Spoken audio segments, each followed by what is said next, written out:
വനിതാ ശിശു വികസന വകുപ്പുമായി സഹകരിച്ചു നടത്തുന്ന ബേട്ടി ബച്ചാവോ ബേട്ടി പഠാവോ പെൺകരുത്ത് ബോധവൽക്കരണ പര്യടനം വയനാട് ജില്ലയിൽ തുടങ്ങി. പരിപാടിയുടെ ജില്ലാതല ഉദ്ഘാടനം ജില്ലാ കളക്ടർ ഡോക്ടർ രേണുരാജ നിർവഹിച്ചു. ബേട്ടി ബച്ചാവോ ബേട്ടി പഠാവോ പദ്ധതിയിൽ ഉൾപ്പെടുത്തി പട്ടികവർഗ പെൺകുട്ടികളുടെ വിദ്യാഭ്യാസം പ്രോത്സാഹിപ്പിക്കുന്നതിനായാണ് പദ്ധതി ലക്ഷ്യമിടുന്നത്. പദ്ധതിയുടെ രണ്ടാം ഘട്ട പ്രവർത്തനങ്ങളുടെ തുടർ ശാക്തീകരണ പരിപാടിയുടെ ഭാഗമായാണ് സംഗീത നൃത്തനാടകം പര്യടനം നടത്തുന്നത്.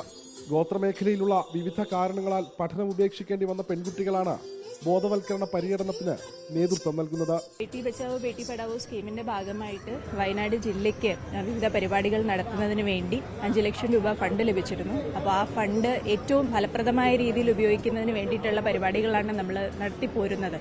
പെൺകരുത്ത് എന്ന് പറയുന്ന ഒരു പരിപാടി സ്ത്രീധനത്തിനെതിരെയും പെൺകുട്ടികൾക്കെതിരെയുള്ള അടിച്ചമർത്തലുകൾക്കെതിരെയും സമൂഹത്തെ ബോധവൽക്കരിക്കുക എന്ന ലക്ഷ്യത്തോടുകൂടി ഇന്ന് ജില്ലയുടെ വിവിധ ഭാഗങ്ങളിൽ പ്രയാണം ചെയ്യുകയാണ്. പെൺകുട്ടികൾക്ക് വിദ്യാഭ്യാസം നൽകേണ്ടതിന്റെ പ്രാധാന്യം, കുട്ടികൾ നേരിടുന്ന ലൈംഗികമായിട്ടുള്ള പീഡനങ്ങളിൽ നിന്നും അവരെ സംരക്ഷിക്കേണ്ട നിയമങ്ങളെ സംബന്ധിച്ച ബോധവൽക്കരണം, ലഹരി ഉപയോഗത്തിന്റെ ദൂഷ്യവശങ്ങൾ സംബന്ധിച്ച പ്രചാരണം എന്നിവ സംഘടിപ്പിച്ചു.